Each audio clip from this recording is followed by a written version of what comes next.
ꯉꯁꯤꯒꯤ ꯚꯤꯗꯤꯑꯣꯁꯦ ꯑꯩꯒꯤꯁꯦ ꯑꯦꯀꯥꯗꯁꯤꯒꯤ ꯃꯇꯥꯡꯗꯅꯦ ꯑꯦꯀꯥꯗꯁꯤꯁꯦ ꯍꯌꯦꯡ ꯍꯪꯆꯤꯠ ꯂꯥꯛꯇꯣꯔꯦꯀꯣ ꯍꯌꯦꯡꯁꯦꯗꯤ ꯃꯁꯦꯝꯁꯦ ꯇꯥꯡ 12ꯒ 22ꯒꯁꯦ ꯑꯣꯏꯀꯣ ꯑꯗꯣ ꯑꯦꯀꯥꯗꯁꯤꯁꯦ ꯍꯟꯗꯛꯀꯤꯁꯦꯀꯣ ꯍꯥꯏꯗꯤ ꯈ꯭ꯋꯥꯏꯗꯒꯤ ꯐꯕ ꯍꯥꯏꯇꯥꯔꯦꯀꯣ ꯂꯟ ꯊꯨꯝ ꯆꯪꯉꯛꯄ ꯑꯃ ꯑꯩꯈꯣꯏꯅ ꯁꯨꯝ व्ꯔꯇ ꯊꯝꯒꯦ ꯍꯥꯏꯔꯒꯗꯤꯀꯣ ꯍꯥꯏꯗꯤ ꯃꯥꯒꯤ ꯀꯥꯟꯅꯕꯁꯦ ꯀꯩꯅꯣ ꯑꯗꯨꯒ ꯀꯔꯝꯕ ꯃꯑꯣꯡꯗ ꯇꯧꯒꯗꯕꯅꯣꯗꯣ ꯑꯩ ꯍꯥꯏꯐꯦꯠꯇꯪ ꯁꯦꯌꯔ ꯇꯧꯔꯛꯀꯦꯅ ꯇꯧꯅꯤꯀꯣ ꯑꯗꯣ ꯑꯦꯀꯥꯗꯁꯤꯅ ꯍꯥꯏꯔꯒꯗꯤ ꯍꯥꯟꯅ ꯍꯥꯏꯗꯤ ꯀꯦꯂꯦꯟꯗꯔꯗ ꯑꯦꯀꯥꯗꯁꯤ ꯀꯩꯅꯣ ꯍꯥꯏꯕꯒꯤ ꯑꯗꯨꯁꯨ ꯍꯥꯏꯐꯦꯠꯇꯪ ꯈꯪꯕꯤꯌꯨꯀꯣ ꯑꯦꯀꯥꯗꯁꯤ ꯅꯨꯃꯤꯠ 12ꯅꯤ ꯁꯨꯕꯀꯣ ꯄꯨꯔꯅꯤꯃꯥꯗꯒꯤ ꯅꯨꯃꯤꯠ 12ꯅꯤ ꯁꯨꯕ ꯑꯗꯨꯒ ꯉꯁꯥꯏꯒꯤ ꯊꯥꯁꯤꯒꯤ ꯃꯔꯛꯇ ꯂꯩꯕ ꯁꯤꯗ ꯇꯥꯗꯣꯏꯅꯦꯕꯀꯣ ꯑꯗꯣ ꯁꯤꯗ ꯍꯥꯏꯅꯩꯀꯣ ꯍꯥꯏꯗꯤ ꯏꯁꯣꯔ ꯍꯔꯤ ꯍꯥꯏꯀꯣ ꯍꯔꯤꯒꯤ ꯅꯨꯃꯤꯠꯅꯦꯅ ꯍꯥꯏꯅꯁꯨ ꯍꯥꯏꯅꯩ ꯑꯗꯣ ꯁꯤꯒꯤꯁꯦꯀꯣ ꯍꯥꯏꯗꯤ व्रत ꯇꯧꯕꯗ ꯈ꯭ꯋꯥꯏꯗꯒꯤ ꯅꯨꯃꯤꯠ ꯐꯕ ꯑꯣꯏꯕꯗꯣ ꯍꯥꯏꯗꯤ ꯑꯣꯁꯄꯤशिꯌꯁ ꯀꯥꯏꯅ ꯍꯥꯏꯇꯥꯔꯦꯀꯣ ꯑꯩꯈꯣꯏꯅꯀꯣ ꯍꯥꯏꯗꯤ व्रत ꯇꯧꯕ ꯃꯇꯝꯗ ꯍꯥꯏꯗꯤ ꯌꯥꯝꯅ ꯀꯥꯟꯅꯕ ꯐꯪꯕ ꯑꯣꯏꯕ ꯑꯗꯨꯃꯥꯏꯅꯀꯣ ꯑꯗꯣ ꯑꯦꯀꯥꯗꯁꯤꯗ ꯃꯈꯜ ꯃꯌꯥꯝ ꯑꯃ ꯂꯩꯔꯤꯀꯣ ꯆꯥꯕ ꯌꯥꯕ ꯌꯥꯗꯕ ꯏꯁꯤꯡ ꯐꯥꯎꯕ ꯃꯃꯥꯡꯗ ꯅꯤꯔꯖꯂꯥ ꯑꯦꯀꯥꯗꯁꯤꯒꯤ ꯑꯃꯈꯛ ꯑꯩꯅ ꯄꯣꯁ ꯇꯧꯈꯤꯕꯗꯣ ꯍꯥꯏꯗꯤ ꯅꯤꯔꯖꯂꯥꯒ ꯍꯥꯏꯔꯒꯗꯤ ꯖꯜ ꯍꯥꯏꯔꯒꯗꯤ ꯏꯁꯤꯡꯅꯤꯅꯀꯣ ꯍꯥꯏꯗꯤ ꯏꯁꯤꯡ ꯐꯥꯎꯕ ꯊꯛꯄ ꯌꯥꯗꯕ व्रत ꯂꯩꯌꯦꯕ ꯅꯤꯔꯖꯂꯥ ꯑꯦꯀꯥꯗꯁꯤ ꯀꯥꯏꯅꯒ ꯍꯥꯏꯔꯛꯑꯒꯗꯤꯀꯣ ꯑꯗꯨꯅ ꯃꯈꯜ ꯃꯌꯥꯝ ꯑꯃ ꯌꯥꯝꯈ꯭ꯔꯦ ꯌꯥꯝꯅ ꯃꯃꯤꯡꯒ ꯍꯥꯏꯔꯛꯑꯒꯗꯤ ꯐꯅꯌꯥꯝ ꯌꯥꯝꯃꯦꯀꯣ ꯁꯤꯗ ꯑꯩꯈꯣꯏꯅ ꯑꯦꯀꯥꯗꯁꯤ ꯍꯥꯏꯔꯒ ꯑꯦꯀꯥꯗꯁꯤ ꯈꯇꯪ ꯍꯥꯏ ꯑꯇꯩꯗꯤ ꯌꯥꯝ ꯀꯥ ꯍꯦꯟꯅ ꯍꯥꯏꯗꯦꯅꯀꯣ ꯍꯥꯏꯗꯤ ꯁꯤꯗ ꯍꯥꯏ ꯄꯨꯇ꯭ꯔ ꯑꯦꯀꯥꯗꯁꯤ ꯀꯥꯏꯅ ꯂꯩꯔꯤꯕ ꯁꯤꯁꯦ ꯖꯅꯋꯥꯔꯤ ꯁ꯭ꯋꯥꯏꯗ ꯇꯥꯒꯅꯤꯀꯣ ꯍꯥꯏꯗꯤ ꯃꯆꯥꯅꯨꯄꯥꯒꯨꯝꯕ ꯄꯣꯛꯅꯤꯡꯕ ꯑꯗꯒꯤ ꯑꯉꯥꯡ ꯂꯩꯅꯀꯣ ꯍꯥꯏꯗꯤ ꯑꯉꯥꯡꯒꯤꯒꯨꯝꯕꯒꯤ ꯍꯥꯏꯗꯤ ꯑꯩꯈꯣꯏꯅ ꯁꯨꯝ ꯅꯤꯖꯕ ꯈꯣꯠꯄ ꯌꯥꯕꯁꯦꯀꯣ ꯑꯗꯨꯃꯥꯏꯅ ꯍꯥꯏꯇꯥꯔꯦꯀꯣ ꯄꯨꯇ꯭ꯔ ꯂꯩ ꯁꯇꯤꯂꯥ ꯑꯦꯀꯥꯗꯁꯤ ꯖया ꯑꯦꯀꯥꯗꯁꯤ ꯕꯤꯖया ꯑꯦꯀꯥꯗꯁꯤ ꯑꯃꯥꯂꯤꯀꯥ ꯑꯗꯩ ꯄꯞꯃꯣꯆꯅꯤ ꯀꯥꯏꯅ ꯂꯩꯀꯣ ꯄꯞꯃꯣꯆꯅꯤ ꯀꯃꯥꯗꯥ ꯋꯥꯔꯨꯊꯤꯅꯤ ꯑꯗꯒꯤ ꯒꯣꯅꯥ ꯃꯣꯍꯤꯅꯤ ꯀꯥꯏꯅ ꯂꯩꯌꯦ ꯑꯄꯥꯔꯥ ꯀꯥꯏ ꯍꯥꯏꯀꯣ ꯁꯤꯁꯦ ꯑꯄꯥꯔꯥ ꯑꯦꯀꯥꯗꯁꯤ ꯅꯤꯔꯖꯂ ꯑꯦꯀꯥꯗꯁꯤ ꯌꯣगिनी को योगिनी एकादशी पद्मा एकादशी कमिका एकादशी सिदा मु हाइजे वमना एकादशी अदगी इंदिरा एकादशी पद्मिनी यम याम सिसे अइना लिस्ट से लौ लेरगदि फनाम यामनी को अदुना हौजिक सुम अखोइना एकादशी गी मतंग दुसु नैनरअबनिना हाइदि था खुदिंगी लाकोदो करम एकादशी नो हाइबदो ए अदुम शेयर तौरकनबसु तौगे को अदो इफ अइना काउबो यावरगसु को हाइदि अहन ngei हाइतारे को हाइदि इचे गुम्बा इने गुम्बा याविरगदि येंगबदो को कमेंट कई सुम हाइबिरो हाइदि नोंग निनी वाटलिंगेदा हाइतारेको अइगी माइंड स्किप तौबसे यावेबो पोसिंगसे अदो नहानजो हाइदि सूर्यग्रहण की हाइबिरकपा अदगी अदुम्बा मयामदो यौसलक्तोरे हाइरगदि रिमाइंडर नि खंगदे अमनि खंगदे हाइपेतंग एंगोदो निंजंगबियोको अइना निंजंगगबुदि अइना निंजंगेको अदो हंदकिसेको रमा एकादशी ना हाइबा हौजिक लाकदोरिसे तांग 22 गिसे रमा एकादशी हाइरगदि को सिसे कोइना कार्तिक मास है हाइको कार्तिक मास केमते मेरा था है तारे खोई मितरोंदा हाइरगनको हाइदि हिंदी दा कई दा मोइगी संस्कृत ता हाइरगना सिदा कार्तिक मास हाइरगदि खोइना कार्तिक मास से हाइदि खोइगी दिवाली की था से कार्तिक मास है हाइनेको अदो खोइगी मितैदना हाइरगा हाइदि मेरा था हाइरको मेरा था की एकादशी से रमा एकादशी हाइनसु खंगनेको सिगी रमा एकादशी सिदगी दिवाली की कुम्हई हौरबनेबा दुम सिदगी हौरगा को हाइदि दिवाली की कुम्हई से हौरगा हयेंग चाकुबो फावबने खोइना दुम तौदिसे हाइदि फेस्टिव सीजन हाइ तारेको कुम्हई हराउगी मतमनेबा सिसे को अदो हौब नुमित से हाइ तारेको ngसाई एकादशी सिदगी दुम हौरपोनेबा खोइना लाई ngसाई लक्ष्मी पूजा तौबो खोप अमा से को अदो सिदा रमा एकादशी से अक्टोबर की तांग 22 दा ओइको सिगी एकादशी की ममिंग से को हाइदि लक्ष्मी इमा की ने दुम हाइदि लक्ष्मी इमा से खोइना रमा हाइना सु खंगेबा सिदा राम एकादशी हाइबा नतेबा रमा एकादशी हमने रमा हाइ मेते कैनो खोइगी नुपी की ममिंग ने को हाइसे को रमा एकादशी ना हाइसे को हाइ लक्ष्मी इमा सिगी मागी ममिंग ओइदोइनेबा सिगी नुमित सिदा विष्णुगा लक्ष्मीगा की पूजा पुन्ना तौमिने को अदो सिदा हाइदि व्रत तौबसे कमाइ तौगदबनो हाइ कानसिदा को सगुन से नुमितै तौबिगदबने व्रत से को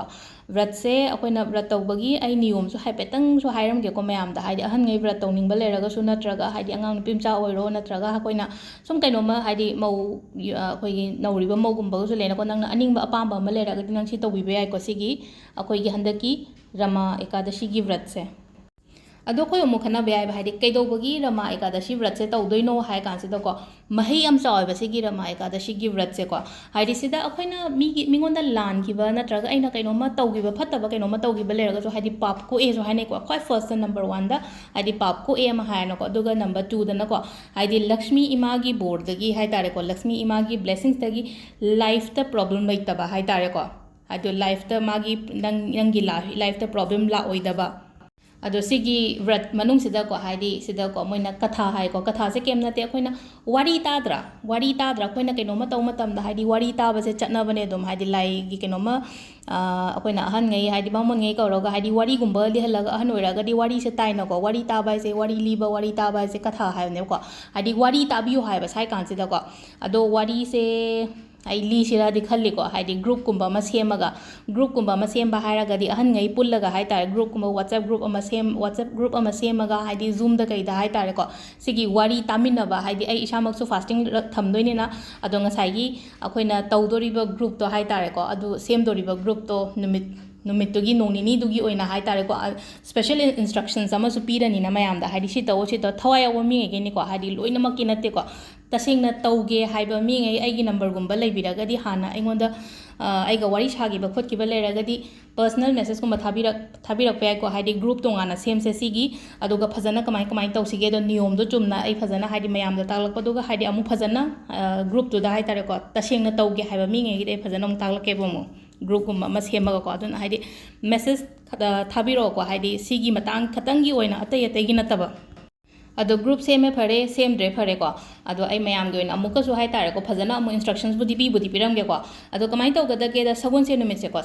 ꯁꯒꯣꯜꯁꯦꯟ ꯅꯨꯃꯤꯠꯁꯦ ꯅꯨꯃꯤꯠ ꯊꯣꯛꯇ꯭ꯔꯤꯉꯩꯗ ꯍꯧꯒꯠꯄꯤꯔꯣꯀꯣ ꯅꯨꯃꯤꯠ ꯊꯣꯛꯇ꯭ꯔꯤꯉꯩꯗ ꯍꯥꯏꯇꯥꯔꯒꯗꯤ ꯄꯨꯡ 4:30 5 ꯁꯥꯏꯁꯤꯗ ꯍꯧꯒꯠꯂꯦꯅ ꯈꯜꯂꯁꯦꯕ ꯍꯥꯏꯗꯤ ꯄꯨꯡ 1:30 2 ꯃꯃꯥꯡꯗꯀꯣ ꯑꯗꯣ ꯍꯥꯏꯗꯤ ꯅꯨꯃꯤꯠ ꯊꯣꯛꯇ꯭ꯔꯤꯉꯩꯁꯤꯗ ꯏꯔꯨꯖꯕꯤꯔꯅꯤꯀோ ꯑꯗꯨꯒ ꯐꯤ ꯑꯁꯦꯡꯕꯒꯨꯝꯕ ꯑꯃ ꯁꯦꯠꯄꯤꯔꯣꯀꯣ ꯐꯤ ꯑꯁꯦꯡꯕ ꯍꯥꯏꯗꯤ ꯑꯁꯨꯕ ꯂꯣꯏꯅꯃꯛ ꯍꯥꯏꯗꯤ ꯑꯩꯈꯣꯏꯅ ꯁꯦꯠꯇꯣꯔꯤꯕ ꯐꯤꯔꯣꯟꯁꯦ ꯂꯥꯏꯒꯤ ꯀꯩꯅꯣꯝ ꯇꯧꯒꯦ ꯍꯥꯏꯔꯒꯗꯤ ꯑꯁꯦꯡꯕꯒꯨꯝꯕ ꯁꯦꯠꯄꯁꯦ ꯐꯩꯅꯀꯣ ꯑꯗꯨꯒ ꯉꯥꯛꯇꯪ ꯃꯦꯗꯤꯇꯦꯠ ꯇꯧꯕꯤꯌꯣꯀꯣ ꯑꯍꯥꯟꯕꯗ ꯍꯥꯏꯗꯤ ꯙ꯭ꯌꯥꯟ ꯇꯧꯕꯤꯌꯣ ꯃꯦꯗꯤꯇꯦꯠ ꯇꯧꯕꯤꯌꯣ ꯁꯤꯒꯤ ꯅꯨꯃꯤꯠꯁꯤꯗ ꯍꯥꯏꯗꯤ ꯑꯩꯈꯣꯏꯅ ꯐꯥꯁꯇꯤꯡꯁꯦ ꯇꯧꯗꯣꯏꯅꯤꯅ ꯁꯒꯣꯜꯁꯦꯟꯁꯦ ꯐꯥꯁꯇꯤꯡ ꯇꯧꯗꯣꯏꯅꯤꯅꯀꯣ ꯑꯗꯣ ꯁꯒꯣꯜꯁꯦꯟꯁꯨ ꯇꯥꯔꯦ ꯍꯟꯗꯛꯁꯦ ꯌꯥꯝ ꯐꯔꯦꯀꯣ ꯇꯥꯡ 12ꯁꯦ ꯁꯒꯣꯜꯁꯦꯟꯁꯦ ꯐꯥꯁꯇꯤꯡ ꯇꯧꯗꯣꯏꯁꯦ ꯑꯩꯈꯣꯏꯅ ꯇꯤꯜꯍꯧ ꯆꯅꯝ ꯁꯥ ꯉꯥ ꯑꯗꯒꯤ ꯆꯥꯛ ꯆꯥꯕ ꯌꯥꯗꯦꯀꯣ ꯒꯦꯍꯨꯁꯨ ꯆꯥꯕ ꯌꯥꯗꯦ ꯍꯋꯥꯏꯁꯨ ꯆꯥꯕ ꯌꯥꯗꯦ ꯁꯤꯒꯤ ꯄꯣꯠ ꯃꯌꯥꯝꯁꯦ ꯂꯣꯏꯅ ꯑꯦꯚꯣꯏꯗ ꯇꯧꯕꯤꯌꯨꯀꯣ ꯑꯗꯣ ꯐꯥꯁꯇꯤꯡꯗ ꯑꯃꯨꯛ ꯀꯔꯤ ꯆꯥꯕ ꯌꯥꯏ ꯌꯥꯗꯦ ꯍꯥꯏꯕꯒꯤ ꯀꯣꯏꯁꯟꯁ ꯑꯃꯁꯨ ꯂꯥꯛꯄ ꯌꯥꯏꯀꯣ ꯉꯁꯥꯏꯒꯤ ꯅꯨꯃꯤꯠꯇꯨꯃ ꯄꯨꯔꯥ ꯐꯥꯁꯇꯤꯡ ꯇꯧꯔꯛꯇꯣꯏꯅ ꯍꯥꯏꯗꯤ ꯀꯩꯝꯇ ꯆꯥꯗꯅ ꯂꯩꯕꯗꯤ ꯌꯥꯔꯣꯏꯅ ꯑꯗꯨꯗꯨꯅ ꯍꯥꯏꯗꯤ ꯆꯥꯕ ꯌꯥꯕ ꯀꯩꯀꯩ ꯑꯩꯈꯣꯏꯅ ꯆꯥ ꯌꯥꯒꯦꯗꯣ ꯑꯗꯨꯁꯨ ꯑꯩ ꯍꯥꯏꯐꯦꯠ ꯍꯥꯏꯔꯝꯒꯦ ꯑꯗꯣ ꯅꯨꯄꯥꯒꯨꯝꯕ ꯂꯩꯔꯒꯁꯨ ꯍꯥꯏꯗꯤ ꯆꯨꯔꯨꯞꯀꯨꯝꯕ ꯀꯩꯒꯨꯝꯕꯁꯨ ꯊꯛꯄꯤꯒꯅꯨꯀꯣ ꯑꯩꯈꯣꯏꯅ ꯁꯤꯒꯤ व्रतꯁꯦ ꯇꯧꯒꯦ ꯍꯥꯏꯔꯒꯗꯤ ꯀ꯭ꯋꯥꯒꯨꯝꯕ ꯆꯨꯔꯨꯞꯀꯨꯝꯕꯁꯨ ꯀꯩꯝꯇ ꯌꯥꯗꯦꯀꯣ ꯑꯗꯨꯒ ꯑꯩꯈꯣꯏꯅ ꯆꯥꯕ ꯌꯥꯕ ꯍꯥꯏꯔꯒꯗꯤ ꯆꯥ ꯀꯔꯤ ꯀꯔꯥ ꯁꯨꯝꯇ ꯊꯛꯄꯤꯔꯣꯀꯣ ꯑꯩꯅ ꯃꯃꯥꯡꯗ ꯆꯥ ꯊꯛꯄ ꯌꯥꯏꯗꯤ ꯍꯥꯏꯀꯣ ꯑꯗꯣ ꯁꯤꯒꯤꯗꯗꯤ ꯆꯥ ꯊꯛꯄꯤꯔꯅꯨ ꯑꯩꯈꯣꯏꯅ ꯁꯪꯒꯣꯝꯅꯦ ꯑꯗꯒꯤ ꯗ꯭ꯔꯥꯏ ꯐ꯭ꯔꯨꯠꯁ ꯆꯥꯕ ꯌꯥꯏꯀꯣ ꯍꯥꯏꯗꯤ ꯑꯜꯃꯟꯒꯨꯝꯕ ꯀꯥꯖꯨ ꯑꯗꯒꯤ ꯀꯤꯁꯃꯤꯁ ꯁꯤꯒꯨꯝꯕ ꯂꯩꯔꯦꯅꯀꯣ ꯑꯗꯨꯒ ꯇꯣꯉꯥꯟꯕ ꯐ꯭ꯔꯨꯠꯁ ꯍꯥꯏꯔꯁꯤꯅꯦꯀꯣ ꯍꯥꯏꯗꯤ ꯍꯩ ꯃꯈꯜ ꯑꯗꯨꯝ ꯆꯥꯕ ꯌꯥꯏ ꯍꯩ ꯃꯈꯜ ꯍꯥꯏꯗꯤ ꯂꯐꯣꯏ ꯑꯗꯒꯤ ꯑꯦꯄꯜꯅꯆꯤꯡꯕ ꯑꯗꯨꯝꯕ ꯍꯩ ꯆꯥꯕꯤꯕ ꯌꯥꯏꯀꯣ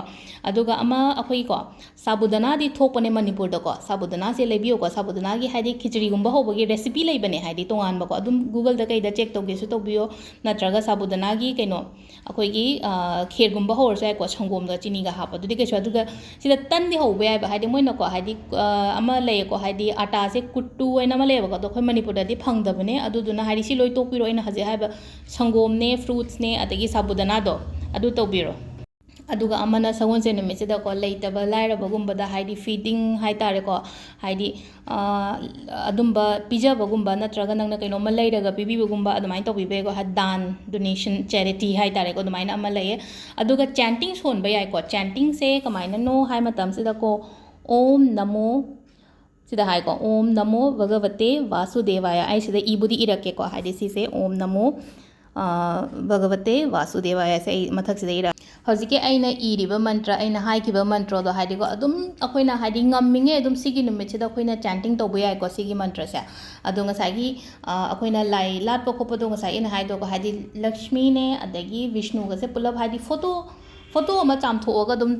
थमगेसु थम्बियोको हाइदि हयेंगुम्बसे हाइतारेको हाइदि हंचित तौगदमने हयेंगसे हाइदि प्रिंट लौथोकपनि खंगदे फोटो मचा अमा चामथोकपिबनि खंगदे अदाइन तौरगा हाइदि मागी अखोइना युमदा हाइतारेको आइगी जगह अमा तौरगा लाटपियोबा सिगिसे हाइतारेको सगोनसे नुमितसे